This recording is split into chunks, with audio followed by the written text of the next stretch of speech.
Олон нийтийн цахим мэдээллийн ажилтан буюу онцмаа төсөлд Дархан уул, Орхон, Дорнод, Хинтий болон Улаанбаатар хотын 35 сургуулийн 70 багшийг хамруулжээ. Төсөлд хамрагдсан багш нар төрийн болон боловсролын үйлчилгээний цахим хэрэглээг цааш түгээх чадварт суралцсан байна. 70 багш сурсан мэдснээ 1000 иргэнд түгээх замаар цахим боловсролыг олгож 350 сурагчийг цахим манлайлагч болгон бэлтгэжээ. Цахим манлайлагч болсон сурагчид Eduten, Pearson, мэдлэг зэрэг олон улсын сургалтын платформыг ашиглан бага ангийн дүү нартай тусалж үе тэнгийнхэндээ цахим орчны зохистой хэрэглээг түгээжээ.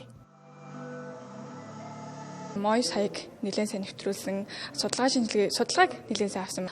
Facebook ашиглаж болох хүмүүс байгаа тийм. Тэд нар ч болохоор гэрийн даалгаврыг жишээ нь багш нар нь Facebook-оор өгчдөг байхгүй юу? Тэгэхээр үгүй бид нар бол одоо тэдний шинжлэхдээ Classroom руу ерөнхийдөө орж байгаа. Одоо нөгөө орох цагууд нь бид нар ороод илүү сайн системийг танилцуулсан л гэсэн үг. Цахим орчин зөвхөн нөгөө нэг Facebook байдгүй юм байна.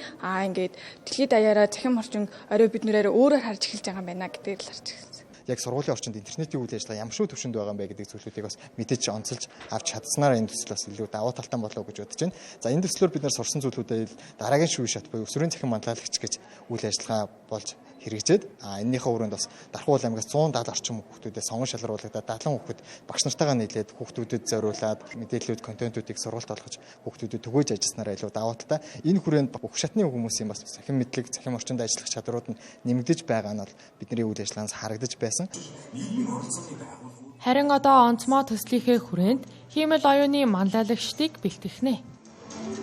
Бэлтгэгдсэн хүүхдүүд бол тэрийг олон нийтэд хүргэхтэй асуудал үүссэн үед тэрийг шийдвэрлэхийн боломжтой хүүхдүүд гарч ирж байгаа байхгүй. Бид чинь бол одоо яг цахим үндэстэн гэдэг утгаараа бол гаднаас ирсэн цагаач таахгүй цахим үндэстэн гэдэг одоо ингээ интернет үүссэн бидний төрөх үед бол тэр нэ хараахан нэвтрээгүй байх жишээтэй. Тэгэхээр энэ утгаараа гэх юм бол энэ хүүхдүүд угаасаа ойр тэгээ хүүхдүүд угаасаа хурдан сурна. Энэ бол одоо хүүхдүүдийн дунд зөв мэдлэг олгох зөв чадварын суулгах за бусдад туслахын боломжийг бий болгож байгаагаар онцлог гэж харж байна. Тэгэхээр нэгдсэн улсын байгууллагын хүүхдийн сангийн тухай Бүгд найрамдах Хятад улс энэ жилээс эхлэн бага ангийн хүүхдүүдтэй хиймэл оюуны боловсрол олгож эхэлснээ зарласан. Мэргэжилтэн олонтой улс оронд сургалтын систем нь ийхүү өөрчлөгдөж байгаа бол манай улс сургагч багш бэлтгэх замаар анхан шатны хэрэглээг нэвтрүүлэхээр төлөвлөж байгаа нь энэ юм. За мөн одоо онцмаа